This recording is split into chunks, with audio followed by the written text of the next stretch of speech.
गरुड़ पुराण का अगला प्रकरण दान धर्म का निरूपण एवं विभिन्न देवताओं की उपासना का है। इसमें ब्रह्मा जी कहते हैं, अब मैं सर्वोत्तम दान धर्म के विषय में कह रहा हूँ। सत्पात्र में श्रद्धापूर्वक किए गए अर्थ यानी भोग्य वस्तु का प्रतिपादन यानी विनियोग दान कहलाता है। ऐसा दान धर्म जनों का कहना है। यह दान इस लोक में भोग और परलोक में मोक्ष प्रदान करने वाला है। मनुष्य को चाहिए तो न्यायपूर्वक ही अर्थ का उपार्जन करे, क्योंकि न्याय से उपार्जित अर्थ का ही दान भोग सफल होता है। दान सद उद्देश्य की पूर्ति के लिए दिया जाता है। उसकी सार्थकता सत्प्रवृत्ति संवर्धन में माना जाता है। यह प्रक्रिया किसी वंश या वेश के समर्थ मनुष्यों को व्यर्थी भोजन कराने पैसा देने से संपन्न नहीं हो सकता। यही व्यक्ति दान के अधिकारी हैं जो सच्चरित्र हो, विशाल हृदय हो, विपत्ति में फंसे हों और अपने पैरों पर खड़े हो सकने में असमर्थ हो,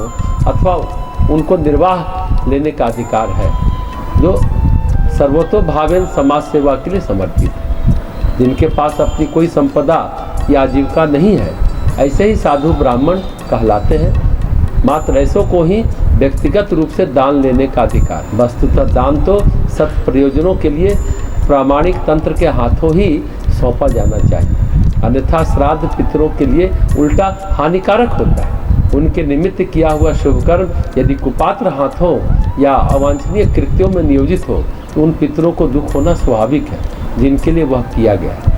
श्राद्ध व्यवस्था में पितर मुक्ति हेतु दान का संकल्प लिया जाता है। इसको सही परिप्रेक्ष्य में समझा जाना चाहिए। जिस कार्य से असमय अशक्तों को सहायता मिले, समाज में सत्य प्रवृत्तियों का विस्तार हो, वह रूप सही अर्थों में दान है।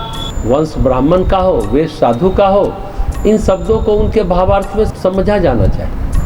कड़े पहनकर मात्र भिक्षा पर जीवित रहने वाले परावलंबी भगवा वेशधारियों को भोजन कराकर दान देकर पितर मुक्ति का लक्ष्य तो पूरा होता नहीं, उल्टे दो अभिशाप हाथ लगते हैं। इस लोक में परावलंबन को बढ़ावा देकर पाप अपने ऊपर ओढ़ना, दूसरे परलोक में बैठी पितर आत्माओं का शाप अपने ऊपर लगना।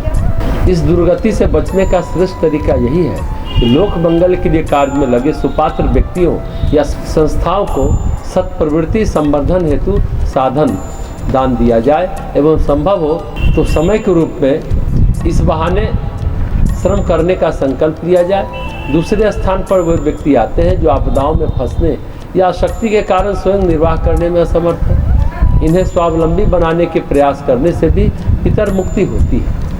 उद्देश्य सही एवं पवित्र हो एवं उसे समझाने का प्रयास किया जाए तो इस तरह मिलने वाला दान सार्थक होता है।